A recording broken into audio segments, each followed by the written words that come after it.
Em 17 de julho de 1944, 57 mil prisioneiros alemães foram obrigados a desfilar pelas ruas de Moscou. Haviam sido capturados semanas antes, durante a Operação Bagration, uma ofensiva que aniquilou o grupo de exércitos centro na Bielorrússia. Stalin ordenou sua transferência para a capital, não para interrogá-los, não para escondê-los, para exibi-los. A seleção foi precisa. Apenas os que podiam caminhar por horas sem colapsar foram incluídos. Oficiais à frente, soldados atrás, alguns com insígnias intactas, outros com os mesmos uniformes com os quais haviam sido capturados, sujos, rasgados, sem atendimento médico. Caminharam em silêncio, sem escoltas visíveis, por quase 8 horas. A rota foi planejada em detalhes. Ao final, veículos municipais lavaram as ruas por onde haviam passado. Não foi uma cerimônia. Foi uma operação psicológica. Uma mensagem interna e externa. Por que Stalin organizou esse desfile? O que ele queria demonstrar? E qual destino esperava aqueles 57 mil homens após a marcha? Operação Bagration. O dia em que a Frente Oriental ruiu. Em 22 de junho de 1944, exatamente 3 anos após o início da Operação Barbarossa, o Exército Vermelho lançou a Operação Bagration contra as posições alemãs na Bielorrússia. Essa ofensiva, cuidadosamente planejada, se tornaria a mais devastadora contra as forças alemãs na Frente Oriental e lançaria as bases para a eventual derrota do Terceiro Reich. Durante a primavera de 1944, o grupo de exército centro-alemão, sob o comando do marechal de campo Ernst Busch, mantinha uma posição proeminente em território soviético. Essa formação havia resistido a inúmeros ataques soviéticos desde 1941, e os alemães confiavam em sua capacidade de continuar fazendo isso. O alto comando alemão cometeu um erro estratégico crucial ao prever que a próxima ofensiva soviética principal ocorreria na Ucrânia e não na Bielorrússia. Essa avaliação incorreta levou Hitler a ordenar a transferência de divisões Panzer e reservas estratégicas para o sul, deixando o grupo de exércitos centro significativamente enfraquecido. Enquanto isso, o Exército Vermelho concentrou forças impressionantes em segredo. Mais de 2 milhões de soldados, 6 mil tanques, 30 mil peças de artilharia e 5 mil aviões. O Estado-Maior soviético implementou medidas de engano militar, Maskirovka, que incluíam movimentos noturnos, falsos destacamentos na Ucrânia e silêncio total nas comunicações. O general Georgy Zhukov coordenou a ofensiva com precisão. 4 frentes de exército formaram um semicírculo ao redor das posições alemãs. A estratégia não visava apenas derrotar o inimigo, mas aniquilá-lo por completo. A operação começou com um intenso bombardeio de artilharia. Milhares de peças de artilharia e lançadores de foguetes Katyusha atacaram simultaneamente as defesas alemãs. Esse bombardeio sistemático permitiu que a infantaria soviética avançasse sobre posições inimigas já enfraquecidas. As linhas de comunicação alemãs foram rapidamente rompidas, isolando as unidades da linha de frente de seus quartéis generais. Muitas posições defensivas, ocupadas por soldados inexperientes após anos de guerra de desgaste, foram cercadas antes de compreenderem a magnitude do ataque. As forças blindadas soviéticas exploraram essas brechas com eficiência, penetrando profundamente e cercando formações alemãs inteiras. Vitebsk, ponto-chave das defesas alemãs, caiu em poucos dias. 5 divisões alemãs foram eliminadas da ordem de batalha. Esse padrão se repetiu em toda a frente enquanto as forças soviéticas avançavam com velocidade incomum. Os comandantes alemães solicitaram autorização para recuar para posições mais defensáveis, mas Hitler ordenou manter cada posição até o último homem, transformando o que poderia ter sido uma retirada organizada em uma debandada desastrosa. No início de julho, o avanço soviético havia alcançado uma profundidade inesperada.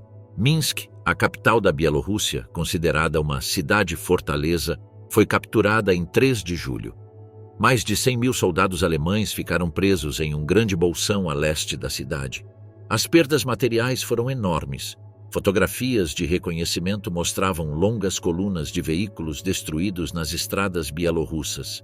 A rapidez do avanço soviético impediu evacuações eficazes, resultando no abandono de grandes quantidades de equipamento. As perdas humanas foram ainda mais significativas.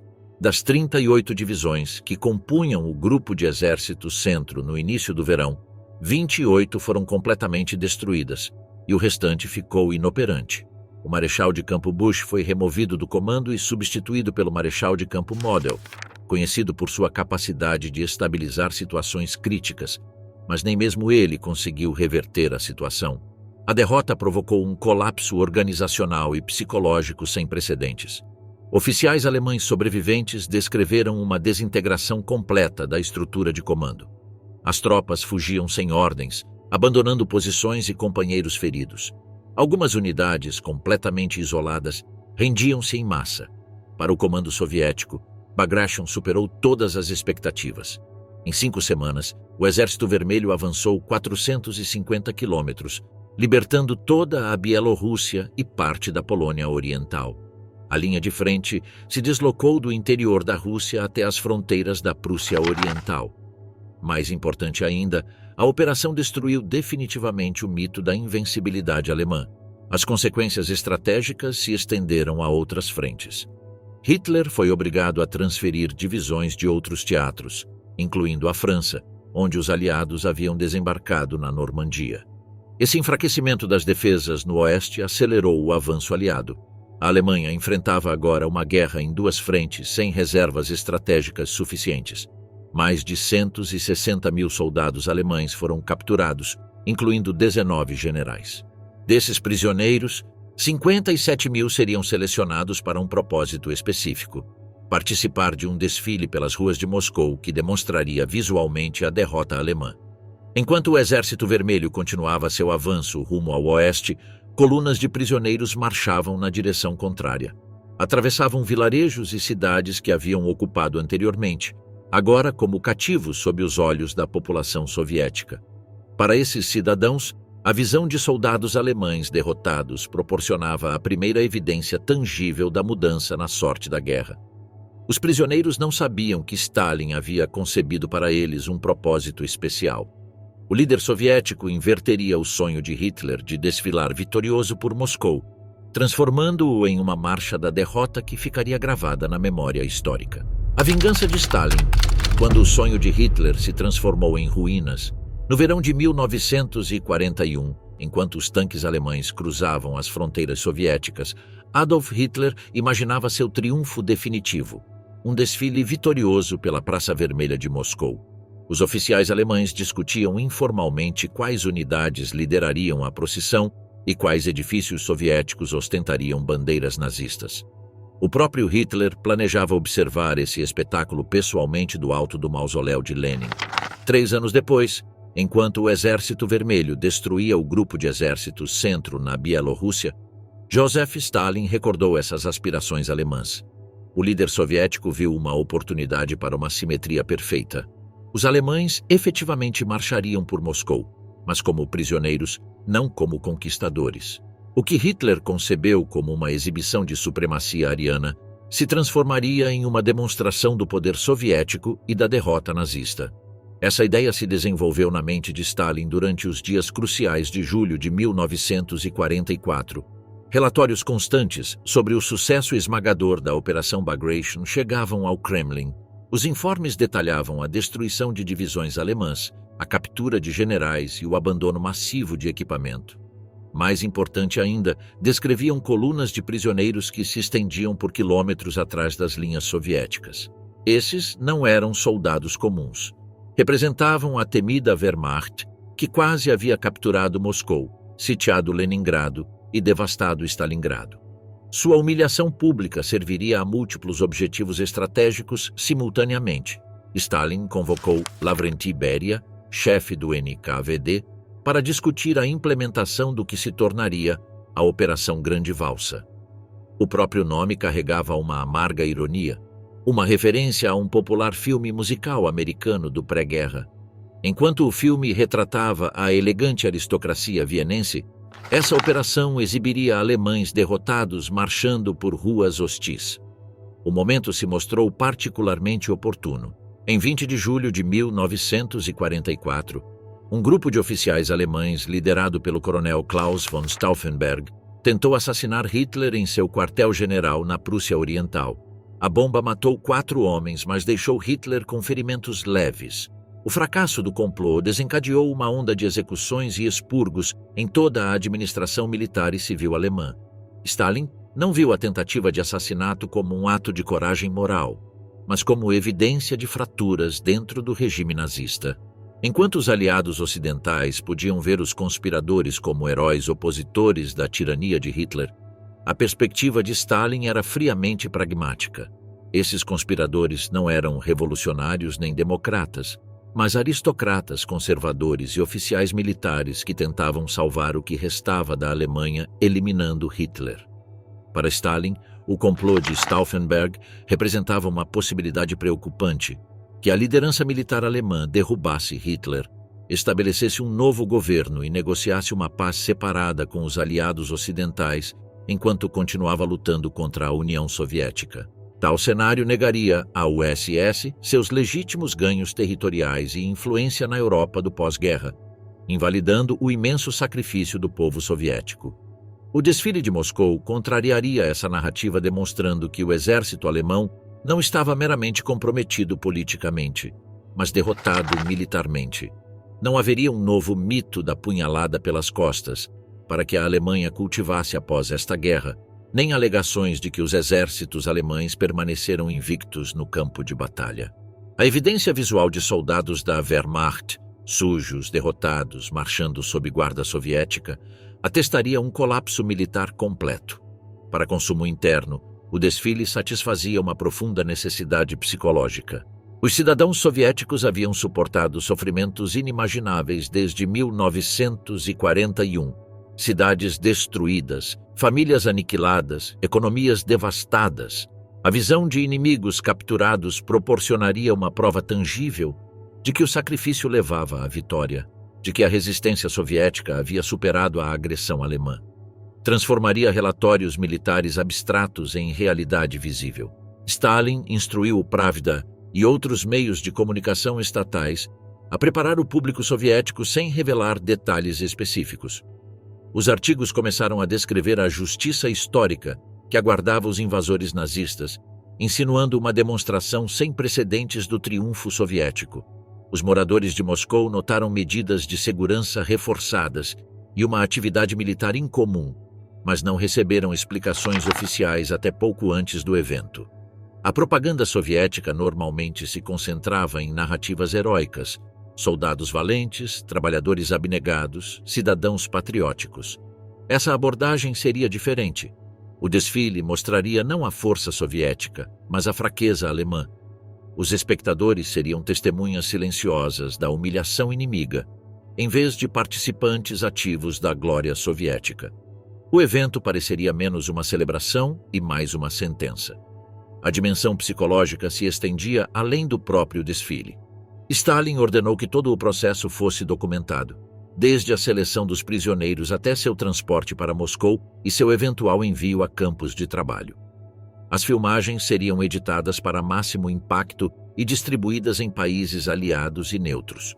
O mundo veria não apenas que a Alemanha estava perdendo a guerra, mas que sua derrota era absoluta e irreversível. Para Stalin, sempre consciente de seu lugar na história, o desfile também servia como validação pessoal. Em 1941, a União Soviética esteve à beira do colapso. Observadores estrangeiros previram a derrota soviética em semanas. O próprio Stalin desapareceu brevemente da vista pública, supostamente abalado pelos sucessos iniciais alemães. Agora a maré havia mudado completamente. O desfile comemoraria não apenas a vitória soviética, mas a liderança de Stalin durante a crise. O planejamento meticuloso refletia a compreensão de Stalin do poder como teatro. Cada elemento, desde a escolha da rota até a ordem da marcha e a simbólica lavagem das ruas posterior, foi coreografado para impacto psicológico máximo. Os alemães marchariam pela rua Gorki, o grande bulevar de Moscou, passando por edifícios governamentais importantes e praças históricas. Veriam a cidade que não conseguiram conquistar, intacta e imponente. Enquanto isso, o NKVD recebeu instruções precisas para a seleção dos prisioneiros. O desfile exigia homens que pudessem fisicamente completar a marcha sem desmaiar, uma consideração que, ironicamente, melhorou seu tratamento a curto prazo. Eram necessários oficiais de alta patente para liderar a procissão, demonstrando que a derrota abrangia todos os níveis do comando alemão. Eram requeridos representantes de várias unidades militares para ilustrar a natureza abrangente da capitulação alemã. Enquanto os preparativos prosseguiam em segredo, Stalin contemplava as implicações mais amplas desse espetáculo. A derrota do grupo de exércitos Centro havia aberto o caminho para Berlim.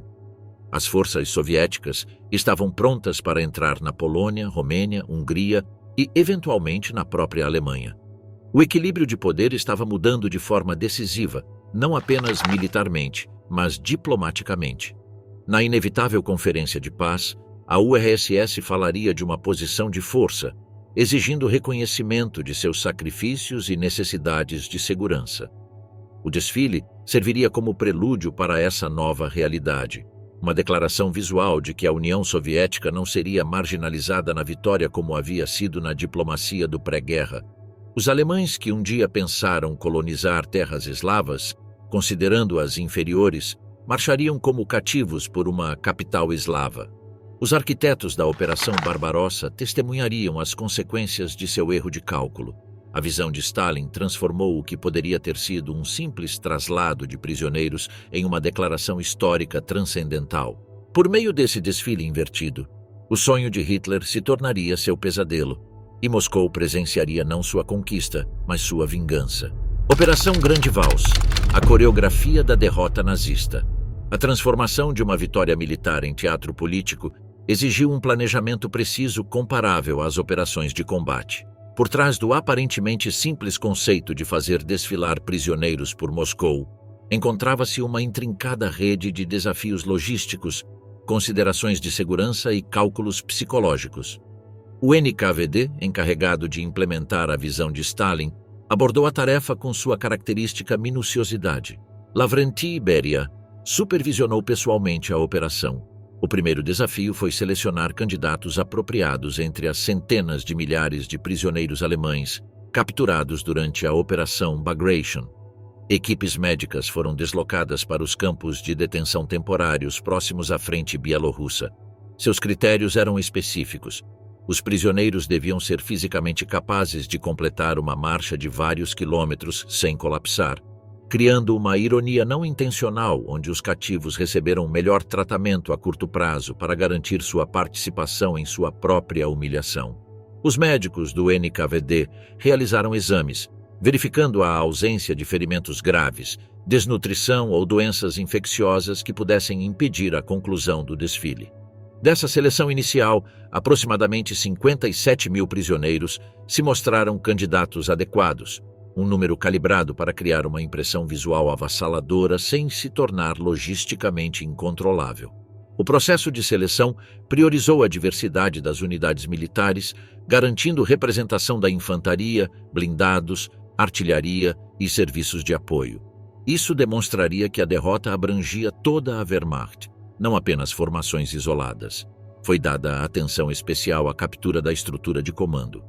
19 generais e 6 coronéis foram selecionados para liderar a procissão, sua presença servindo como evidência irrefutável de uma derrota total. Esses oficiais superiores receberiam um tratamento distinto, marchariam com uniformes limpos e suas medalhas e insígnias intactas, enfatizando seu antigo status em marcado contraste com suas circunstâncias atuais. Os soldados rasos, por outro lado, foram deliberadamente mantidos no estado desleixado de sua captura. Não lhes seria permitido tomar banho, fazer a barba ou trocar de roupa antes do desfile. Sua aparência, sujos por fazer com uniformes rasgados e calçados improvisados, reforçaria visualmente as narrativas soviéticas sobre a degradação do outrora poderoso exército alemão.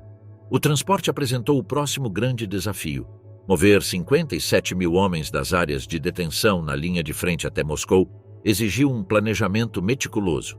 Entre os dias 14 e 16 de julho de 1944, dezenas de trens partiram de pontos de coleta próximos a Minsk e outras cidades bielorrussas. Cada transporte levava aproximadamente 1.500 prisioneiros embalados em vagões de gado. A viagem durou entre 24 e 48 horas, com fornecimento mínimo de água e rações básicas. Ao chegar em Moscou, os prisioneiros foram transferidos para 3 instalações principais: o Estádio Dínamo, o Hipódromo Central de Moscou e o acampamento do Regimento de Cavalaria da Divisão Dzerzhinsky.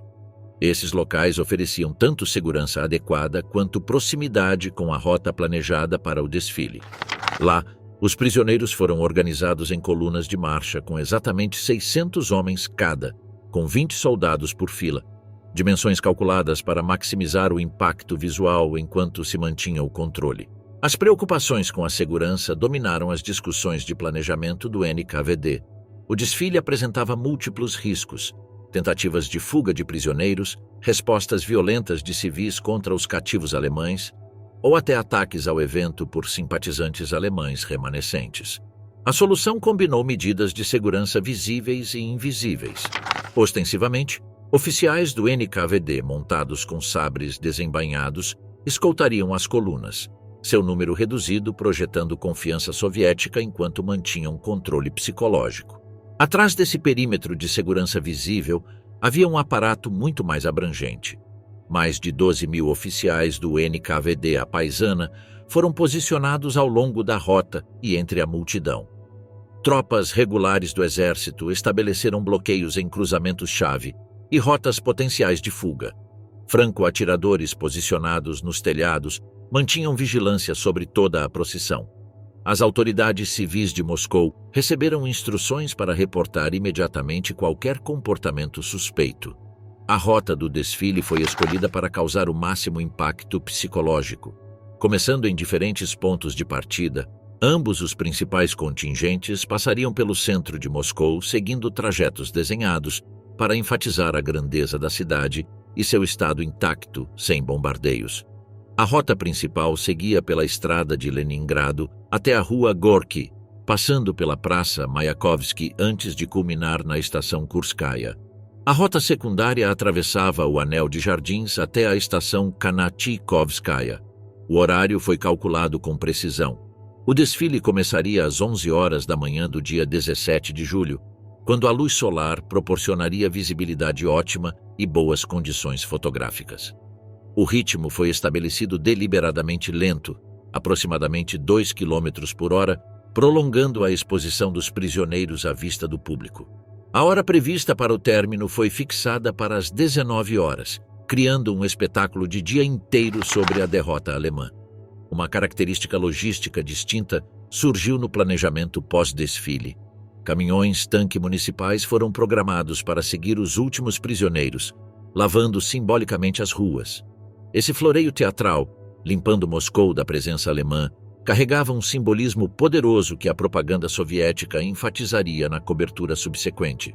Os requisitos de documentação acrescentaram outra dimensão para os preparativos.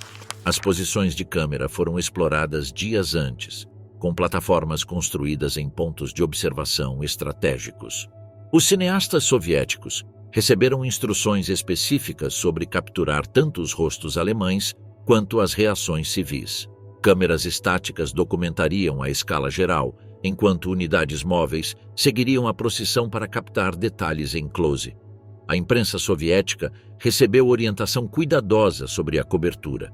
Manchetes e terminologia foram padronizadas. Frases como "os exércitos vencidos de Hitler" e "a invasão que fracassou" apareciam consistentemente em todas as publicações. A narrativa enfatizava a justiça histórica mais do que a vingança, a consequência inevitável da agressão, em vez da retribuição soviética. À medida que o dia 17 de julho se aproximava, os preparativos finais se aceleraram. Os prisioneiros receberam sua última refeição, uma porção calculada de pão e mingau, projetada para fornecer energia suficiente para marchar sem melhorar sua aparência. Os líderes das colunas receberam instruções finais sobre como manter a formação e o ritmo. As forças de segurança realizaram inspeções finais na rota, eliminando obstáculos potenciais e verificando os planos de contingência. Ao amanhecer de 17 de julho de 1944, a Operação Grande Valsa estava pronta para ser executada.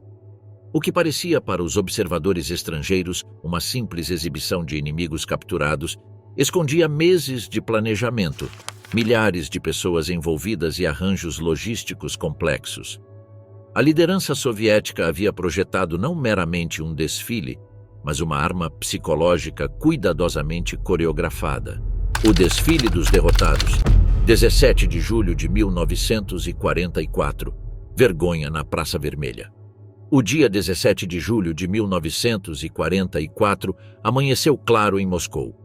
Por volta das 8 horas da manhã, um silêncio incomum tomou conta dos bairros ao longo da estrada de Leningrado e da Rua Gorky. Os moradores se dirigiam a pontos de observação pré-determinados, alguns carregando crianças pequenas nos ombros, outros ocupando janelas de prédios com vista para o percurso.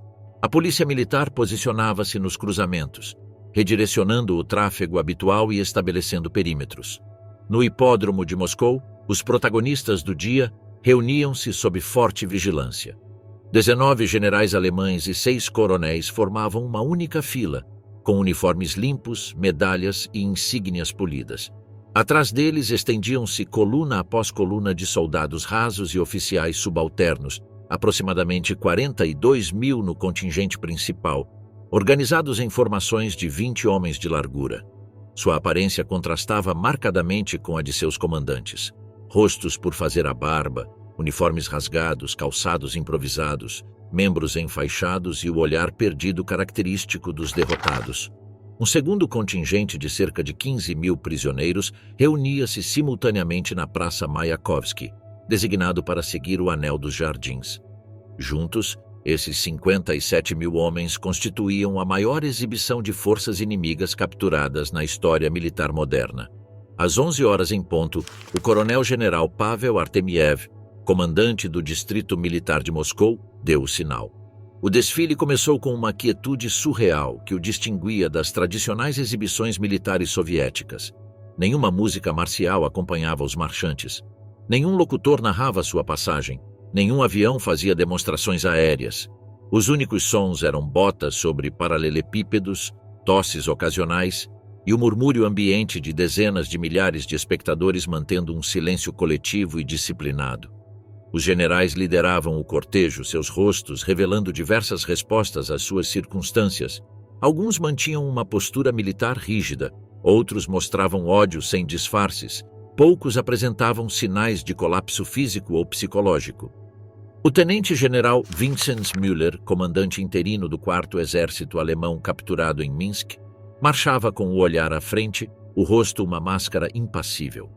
Ao seu lado, o major-general Adolf Hamann, antigo comandante de Bobruisk e ex-governador militar de Orel, exibia tensão visível na mandíbula cerrada e no passo rigidamente controlado. Atrás deles, seguia um bloco de mais de 1000 oficiais alemães organizados por patente, desde coronéis até tenentes. Seu comportamento coletivo refletia disciplina militar profissional, marchando no passo apesar do cativeiro, mantendo a formação apesar do esgotamento. Essa seção do desfile servia como evidência visual de que a estrutura de comando da Wehrmacht havia colapsado em todos os níveis, da estratégia à liderança tática. A maior parte do desfile era composta por soldados comuns, infantaria, tripulantes de tanques, artilheiros, operadores de comunicações e pessoal de apoio. Marchavam em blocos designados por unidade ou local de captura. Os homens que se renderam em Vitebsk, Bobruisk, Mogilev e Minsk passavam em formações distintas, fornecendo documentação visual de cada fase da ofensiva Bagration. A condição física desses homens contava sua própria história de colapso militar. Muitos mancavam por ferimentos não tratados. Outros mostravam sinais de desnutrição após semanas de cerco.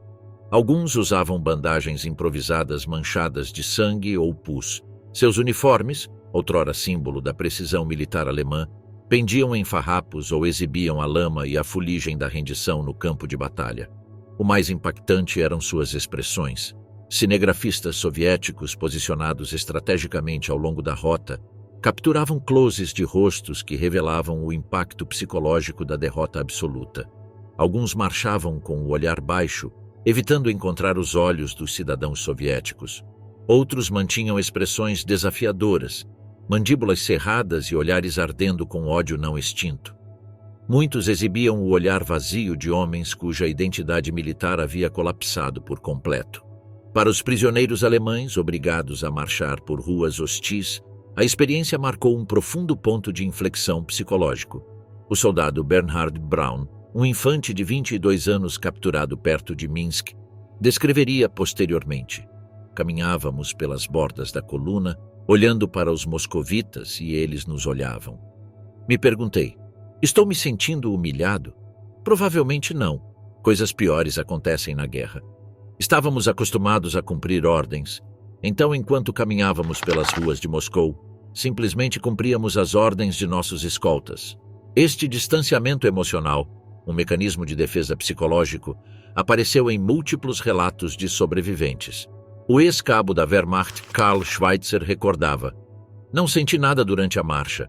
Minhas emoções haviam se apagado dias antes, quando fomos cercados. Vi Moscou através de uma névoa. Eu registrava prédios, rostos, mas pareciam irreais, como caminhar através do pesadelo de outra pessoa. Para outros, o desfile foi o momento definitivo de confronto com a realidade militar. O tenente Wilhelm Hoffmann, oficial de artilharia capturado em Bobruisk, escreveria em uma entrada de diário posteriormente confiscada: hoje, marchando pela capital inimiga que não conseguimos capturar, finalmente entendi o que muitos de nós nos recusávamos a reconhecer. A guerra está perdida.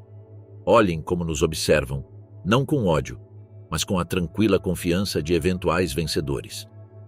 A população de Moscou observava essa procissão com contida disciplina.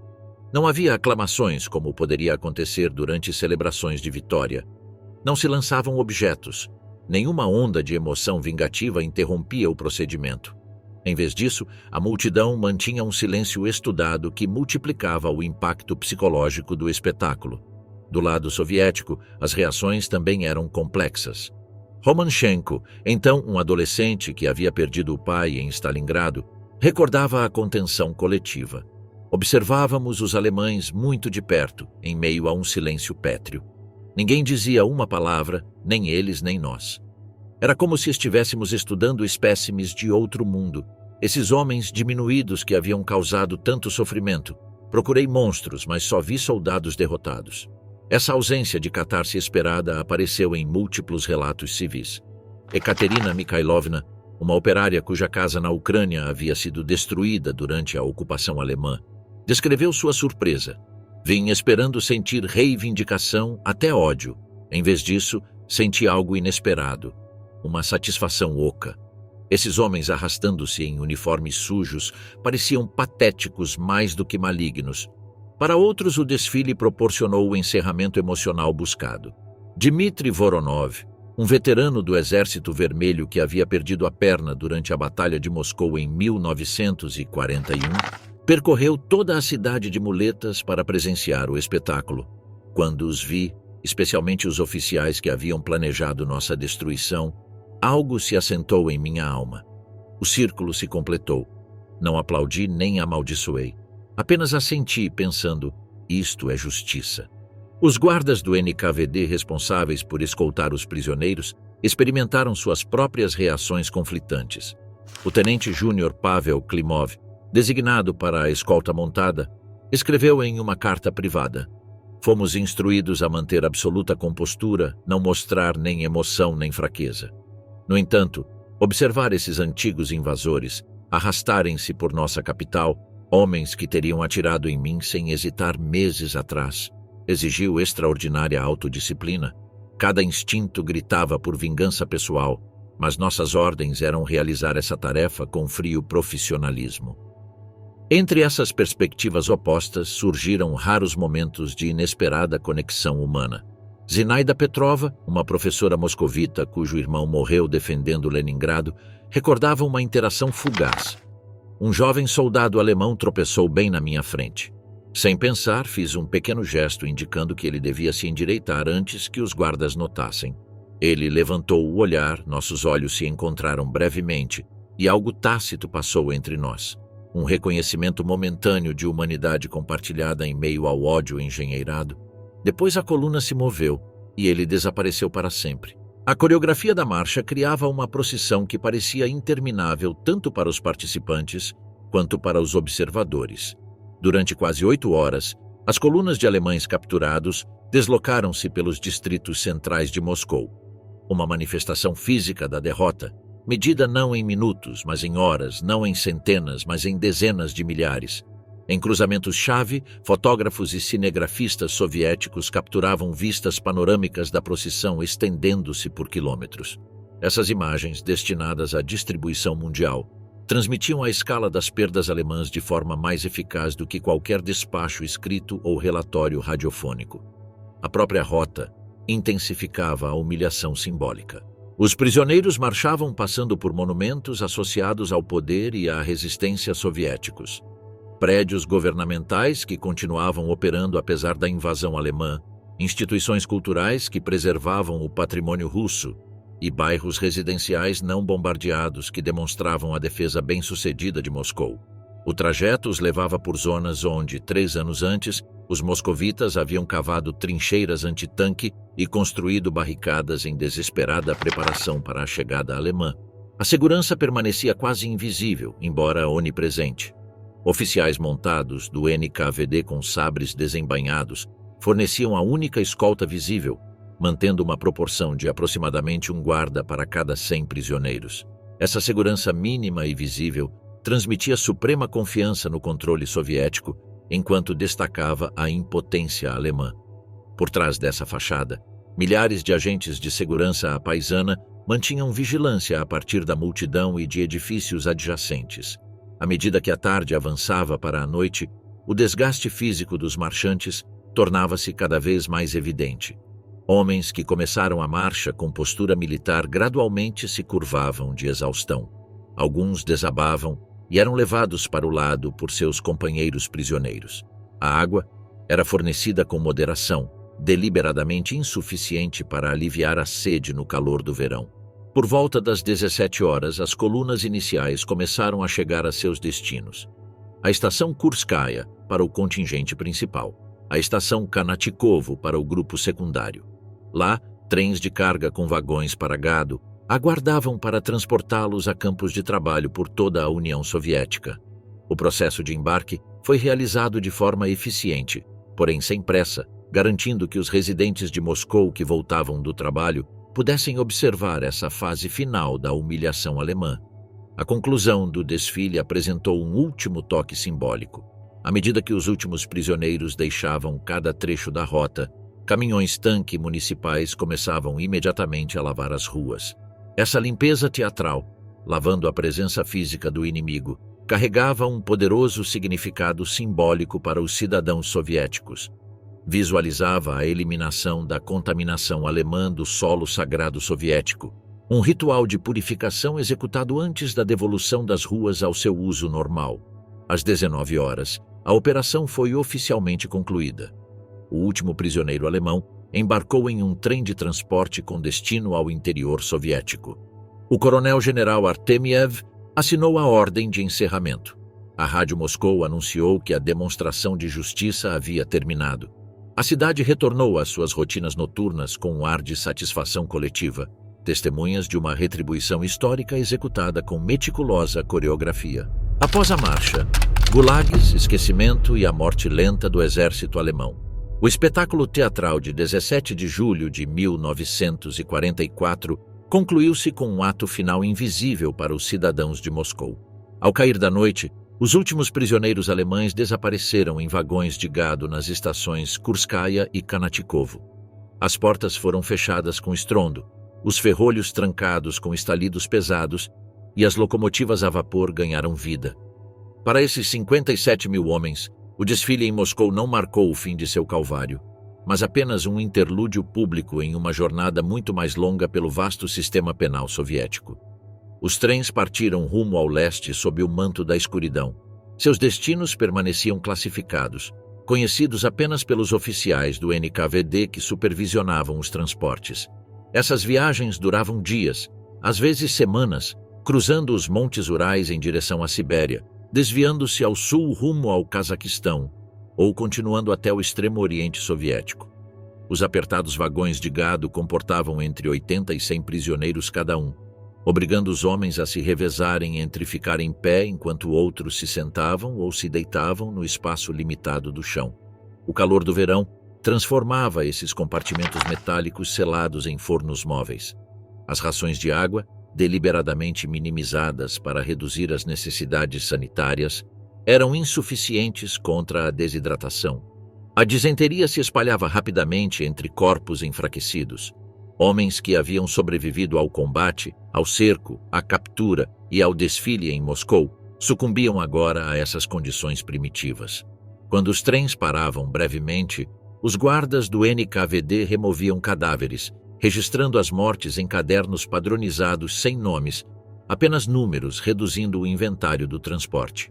Ao chegarem a centros regionais de distribuição, os prisioneiros eram submetidos a uma triagem que determinava seu destino subsequente. Os oficiais do NKVD os dividiam por capacidade física, especialidade militar e avaliação de risco à segurança. Esse processo de classificação atribuía recursos humanos ao vasto arquipélago de campos de trabalho distribuídos pelo interior soviético. Os campos especiais próximos a Kemerovo e Vorkuta receberam mineiros e aqueles aptos para trabalhos pesados. Antigos mecânicos, engenheiros e técnicos qualificados foram direcionados a instalações industriais em Magnitogorsk, Chelyabinsk e Norilsk. Especialistas agrícolas foram enviados a fazendas coletivas no Cazaquistão e nos Urais meridionais. Oficiais considerados portadores de inteligência valiosa enfrentaram interrogatórios intensivos em instalações especializadas perto de Moscou antes de se juntarem à população geral de prisioneiros. Os 19 generais que lideraram o desfile em Moscou receberam um tratamento distinto. Seu valor como ativos de propaganda e fontes de inteligência lhes garantiu alojamento em instalações especializadas do NKVD nas proximidades de Moscou. Ali, oficiais da inteligência militar soviética realizaram extensos interrogatórios, extraindo detalhes operacionais sobre a organização militar alemã, tecnologia e estratégia. Alguns generais cooperaram com a esperança de obter melhor tratamento ou eventual repatriação. Outros mantiveram a disciplina militar, fornecendo apenas nome, patente e número de matrícula, apesar da pressão psicológica e da privação física. 2 generais enfrentaram escrutínio especial, Adolf Hamann e Gottfried von Erdmannsdorf. Ambos haviam atuado como governadores militares em territórios soviéticos ocupados onde ocorreram atrocidades em massa. Ao contrário da maioria dos prisioneiros de guerra, eventualmente enfrentariam processo formal por crimes de guerra. Após extensas investigações documentando sua responsabilidade de comando em massacres de civis, ambos foram julgados, condenados e enforcados em 1950. Para a grande maioria dos prisioneiros, a vida se estabeleceu na rotina implacável do sistema Gulag. A existência diária girava em torno de cotas de trabalho, estratégias de sobrevivência e gestão do desespero. Um dia típico começava antes do amanhecer com pão preto e sopa rala, seguido por turnos de 12 horas em minas, florestas, fábricas ou canteiros de obras. As refeições noturnas forneciam calorias inadequadas para as exigências físicas impostas a corpos enfraquecidos. As temperaturas de inverno nos campos siberianos caíam abaixo dos menos 40 graus, enquanto o verão trazia enxames de mosquitos e insetos que atormentavam os homens durante o trabalho. Os prisioneiros alemães integraram-se a um ecossistema social complexo dentro dos campos. Prisioneiros políticos soviéticos, criminosos e outros estrangeiros criavam uma hierarquia na qual os alemães frequentemente ocupavam posições intermediárias, abaixo das autoridades soviéticas, mas acima de certos outros grupos. Ex-soldados da Wehrmacht trabalhavam lado a lado com cidadãos soviéticos, cujas casas, fazendas e famílias haviam sido destruídas durante a invasão. A assistência médica permanecia primitiva na melhor das hipóteses, inexistente na pior. As enfermarias dos campos careciam de suprimentos básicos, medicamentos e pessoal qualificado. Ferimentos leves transformavam-se em infecções potencialmente fatais. As gangrenas por congelamento levavam dedos, pés e membros durante os meses de inverno. A deficiência de vitaminas causava escorbuto cegueira noturna e deterioração da saúde bucal. A tuberculose se espalhava pelos barracões superlotados, tirando milhares de vidas anualmente. Em 1947, estima-se que 30% dos participantes originais do desfile haviam morrido em cativeiro. Ao contrário do combate, onde a ação oferecia distração do medo, a vida no campo proporcionava horas intermináveis de reflexão e arrependimento. Os homens enfrentavam seu papel em uma invasão fracassada, sua cumplicidade na agressão nazista, o abandono por parte da liderança alemã e a separação indefinida de seus lares e famílias. Alguns encontravam sentido por meio da fé religiosa, outros através da solidariedade com companheiros prisioneiros, muitos por meio de simples rotinas diárias de sobrevivência. A comunicação com o mundo exterior permanecia severamente restrita. Até 1947, a maioria dos prisioneiros não recebia cartas nem podia enviar mensagens para casa. Suas famílias na Alemanha não tinham confirmação de sobrevivência, recebendo apenas notificações formais de que seus filhos, maridos ou pais estavam desaparecidos em combate, um limbo burocrático entre a esperança e o luto. A União Soviética havia assinado, mas nunca ratificado, a Convenção de Genebra que regulava o tratamento de prisioneiros. Stalin rejeitou explicitamente os apelos da Cruz Vermelha Internacional para inspeções nos campos ou registros de prisioneiros, declarando que aqueles que haviam invadido o solo soviético haviam perdido as proteções convencionais. Quando os aliados ocidentais pressionaram pela repatriação dos prisioneiros após a rendição da Alemanha em maio de 1945, as autoridades soviéticas responderam que os prisioneiros alemães constituíam legítimas reparações pelos danos da guerra, compensação humana pela capacidade industrial e infraestrutura destruídas durante a invasão. As primeiras libertações significativas ocorreram em 1947, quando aproximadamente 20 mil prisioneiros classificados como gravemente doentes ou fisicamente incapazes de realizar trabalho produtivo foram repatriados para a Alemanha ocupada. Esses primeiros retornados forneceram os primeiros relatos confiáveis sobre as condições no sistema de campos soviéticos. Sua aparência fisicamente devastada, corpos esqueléticos, dentes ausentes, rostos envelhecidos precocemente, oferecia evidência visível de seu calvário. As repatriações posteriores ocorreram de forma esporádica durante os últimos anos da década de 1940, com Moscou calculando cuidadosamente cada liberação para obter máxima vantagem diplomática e propagandística. Em 1949, aproximadamente 30% dos prisioneiros sobreviventes haviam retornado à Alemanha dividida, com preferência dada àqueles da zona de ocupação soviética, onde seus testemunhos podiam ser mais efetivamente controlados. A morte de Stalin em março de 1953 marcou um ponto de inflexão para os prisioneiros restantes. Seu sucessor, Nikita Khrushchev, buscando uma normalização diplomática com a Alemanha Ocidental, acelerou o processo de repatriação. Entre 1953 e 1956, a maioria dos prisioneiros alemães sobreviventes retornou para casa, incluindo muitos que haviam participado do desfile de Moscou 12 anos antes. Seu retorno coincidiu com o milagre econômico da Alemanha Ocidental e a reconstrução socialista da Alemanha Oriental, duas Alemanhas radicalmente diferentes emergindo das ruínas do Terceiro Reich. Esses prisioneiros retornados encontraram sociedades ansiosas por esquecer a guerra, em vez de confrontar seus legados.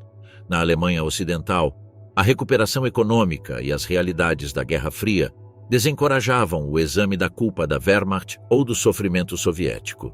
Na Alemanha Oriental, a amizade oficial com a União Soviética proibia discussões sobre maus-tratos a prisioneiros ou trabalho forçado. Os homens que haviam marchado por Moscou encontraram-se marginalizados na memória nacional, suas experiências complexas e desconfortáveis demais para as narrativas simplificadas do pós-guerra. Somente nas décadas de 1980 e 1990, quando as tensões da Guerra Fria se aliviaram e ambos os estados alemães confrontaram suas responsabilidades históricas, os sobreviventes começaram a compartilhar publicamente suas experiências. Memórias, histórias orais e documentários capturaram seus testemunhos antes que desaparecessem para sempre. Esses relatos revelaram o desfile de Moscou como apenas um momento visível em uma extensa saga de cativeiro que moldou vidas individuais e a memória coletiva muito depois que o espetáculo público desapareceu das manchetes. O legado oculto, propaganda, memória e o eco eterno do desfile. A procissão de prisioneiros alemães por Moscou em 17 de julho de 1944 durou menos de um dia, mas suas reverberações simbólicas continuam ressoando na memória histórica, nas narrativas políticas e nas representações culturais da Segunda Guerra Mundial. O que começou como um exercício calculado de propaganda evoluiu para algo mais duradouro, um ponto de referência visual para entender como a vitória e a derrota são representadas, documentadas e lembradas. No período imediatamente posterior, as autoridades soviéticas extraíram o máximo valor propagandístico do evento. As filmagens editadas dos noticiários foram exibidas em cinemas de toda a URSS em questão de dias, cuidadosamente organizadas para enfatizar a degradação alemã e o triunfo soviético. O Pravda publicou uma edição pictórica especial mostrando prisioneiros esfarrapados justapostos a confiantes cidadãos moscovitas. A Rádio Moscou transmitiu descrições em vários idiomas, garantindo a consciência global dessa inversão simbólica das ambições nazistas. A mensagem política era inequívoca. A invencibilidade da Wehrmacht havia sido destruída e a vitória soviética era inevitável. As reações internacionais revelaram perspectivas divergentes sobre o espetáculo. Na Grã-Bretanha e nos Estados Unidos, a cobertura inicial da imprensa reconheceu o simbolismo legítimo do desfile, enquanto expressava desconforto com a humilhação pública dos prisioneiros. O New York Times o descreveu como uma demonstração poderosa do sucesso militar soviético, mas questionou se tais exibições violavam o espírito, se não a letra, da Convenção de Genebra. Os telegramas diplomáticos britânicos revelaram ambivalência semelhante, reconhecendo tanto a eficácia propagandística quanto o precedente preocupante de usar prisioneiros como espetáculo público. Em países neutros, as reações variaram conforme o alinhamento político. Os jornais suecos publicaram extensos ensaios fotográficos sem comentários editoriais, permitindo que os leitores tirassem suas próprias conclusões. A cobertura suíça enfatizou o contraste entre os desfiles de vitória alemães em Paris e a procissão moscovita da derrota. Na Argentina e na Espanha, países com simpatias pró-alemãs, as publicações minimizaram ou omitiram menções ao evento, preferindo focar em operações de combate em andamento em vez de reconhecer a escala das perdas alemãs. Na própria Alemanha, as autoridades nazistas suprimiram todas as informações sobre o desfile. O Ministério da Propaganda de Joseph Goebbels emitiu diretrizes rigorosas proibindo qualquer menção a generais capturados ou rendições em massa na Bielorrússia. Os jornais alemães continuaram a relatar retiradas estratégicas e sucessos defensivos, enquanto seu exército desmoronava no leste. Esse apagão informativo tornou-se cada vez mais difícil de manter à medida que as famílias deixavam de receber notícias de soldados desaparecidos durante a Operação Bagration. O fim da guerra, em maio de 1945, transformou o significado do desfile de propaganda em documentação histórica. As celebrações da vitória soviética incorporaram filmagens do desfile de julho de 1944 como prova visual do processo gradual e inexorável da derrota alemã. As imagens adquiriram um novo contexto, já não previam a vitória eventual, mas confirmavam sua realização. As colunas de prisioneiros marchando por Moscou tornaram-se uma taquigrafia visual do colapso do poder militar nazista, um prenúncio das cerimônias finais de rendição em Berlim. Durante os primeiros anos da Guerra Fria, o desfile adquiriu um significado geopolítico adicional. Para as autoridades soviéticas estabelecendo controle sobre a Europa Oriental, as filmagens demonstravam tanto a dominação militar quanto a capacidade de guerra psicológica. Em materiais educacionais de todo o novo bloco socialista, o desfile figurava com destaque, um lembrete de que o poder soviético havia derrotado o militarismo alemão e poderia superar da mesma forma qualquer resistência futura.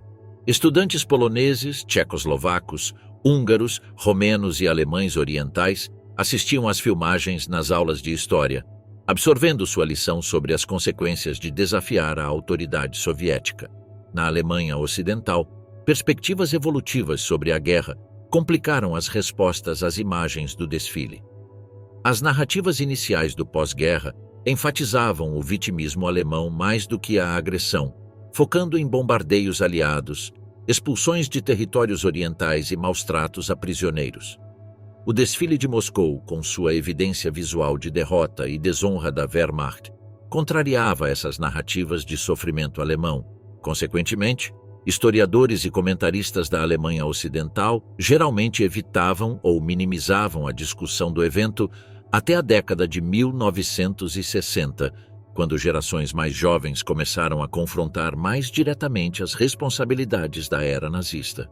As autoridades da Alemanha Oriental enfrentavam desafios diferentes ao integrar o desfile na história oficial. Como aliada soviética, a Alemanha Oriental não podia condenar o tratamento dos prisioneiros alemães nem questionar a conduta soviética durante a guerra. Em vez disso, historiadores estatais desenvolveram uma estrutura cuidadosa, distinguindo entre agressores fascistas, a liderança da Wehrmacht e do Partido Nazista, e trabalhadores alemães enganados, soldados comuns, que apareciam no desfile. Essa abordagem interpretativa permitia o reconhecimento da derrota alemã ao mesmo tempo que preservava a narrativa da subsequente amizade germano-soviética. A dissolução da União Soviética em 1991 transformou o acesso a materiais de arquivo relacionados ao desfile. Documentos de planejamento da NKVD anteriormente classificados, ordens operacionais e relatórios pós-ação tornaram-se disponíveis para historiadores. Esses materiais revelaram a extensa preparação por trás do evento aparentemente espontâneo, a cuidadosa seleção de prisioneiros, o planejamento meticuloso da rota, a cobertura de imprensa orquestrada. Simultaneamente, historiadores russos começaram a questionar certos aspectos da narrativa soviética tradicional, particularmente no que diz respeito ao tratamento dos prisioneiros após o desfile. Na Rússia pós-soviética, as atitudes em relação ao desfile refletiram reconsiderações mais amplas sobre o legado stalinista. Alguns historiadores enfatizaram o simbolismo legítimo do evento sem apoiar o subsequente maltrato para os prisioneiros. Outros incorporaram o desfile em narrativas revisionistas que questionavam a minimização ocidental das contribuições soviéticas para a derrota nazista. Sob a liderança de Vladimir Putin, a memória histórica russa passou a abraçar cada vez mais aspectos seletivos da experiência soviética na guerra, incluindo o desfile de Moscou como demonstração da resistência russa e eventual triunfo sobre a invasão. Cinematograficamente, as filmagens do desfile adquiriram status icônico. Cenas do evento de julho de 1944 apareceram em numerosos documentários sobre a Segunda Guerra Mundial, frequentemente marcando o ponto de inflexão narrativo entre o avanço e a retirada nazista. O cineasta soviético Roman Karmen incorporou as filmagens em seu documentário épico O Julgamento dos Povos, 1946, justapondo o desfile de Moscou com os subsequentes julgamentos de Nuremberg, uma continuidade visual entre derrota militar e julgamento legal. Documentaristas ocidentais também incorporaram as filmagens, embora com um enquadramento narrativo diferente, enfatizando os aspectos propagandísticos ou a dimensão humana da derrota. Além da documentação factual, o conceito do desfile influenciou representações ficcionais de vitória e derrota. Numerosos filmes, romances e produções televisivas incorporaram cenas semelhantes ao desfile de Moscou, às vezes referenciado explicitamente, outras vezes apenas sugerido. Esse tropo visual, soldados conquistados marchando por território inimigo triunfante, tornou-se uma taquigrafia para o colapso militar absoluto. O evento histórico real gerou reinterpretações artísticas que por vezes eclipsaram a compreensão precisa das circunstâncias originais do desfile. Para os visitantes modernos a Moscou, os traços físicos do desfile desapareceram. Nenhum monumento marca a rota onde 57 mil prisioneiros marcharam sob guarda soviética. As ruas foram repetidamente repavimentadas, edifícios renovados ou substituídos, paisagens urbanas transformadas através de décadas de desenvolvimento. No entanto, O desfile mantém uma presença fantasmagórica na consciência histórica russa, um evento simultaneamente lembrado e esquecido, celebrado e questionado, presente em arquivos visuais, mas ausente de comemoração física. Talvez o legado mais duradouro do desfile resida em sua demonstração de como a vitória militar se traduz em vantagem psicológica. Além do sucesso tático ou avanço estratégico, a liderança soviética compreendeu o poder do simbolismo visual, a necessidade de transformar uma vitória abstrata em imagens concretas. Ao orquestrar o movimento físico dos inimigos derrotados através de território vitorioso, criaram não apenas um sucesso propagandístico momentâneo, mas uma metáfora visual duradoura para o colapso militar completo. Esse entendimento influenciou representações de conflitos posteriores ao redor do mundo, desfiles de vitória após guerras subsequentes, desde forças americanas marchando pela cidade do Kuwait, libertada em 1991, até tropas russas desfilando por Grozny após as guerras da Chechênia, ecoam aspectos do precedente moscovita. A dimensão psicológica da guerra, a importância da visualização da vitória e o poder da humilhação orquestrada derivam parcialmente das lições demonstradas em julho de 1944. Em última instância, o legado do desfile de Moscou reflete a complexa interseção entre história militar, técnicas de propaganda, guerra psicológica e memória coletiva. O que começou como uma exibição calculada do triunfo soviético e da derrota alemã evoluiu para algo mais complicado, um artefato visual que simultaneamente documenta a realidade histórica e constrói significado narrativo. As colunas de prisioneiros que marcharam por Moscou naquele dia de verão desapareceram há muito tempo, mas as imagens de sua procissão continuam moldando o entendimento de como a vitória e a derrota não apenas se alcançam, mas também se representam, se registram e se lembram.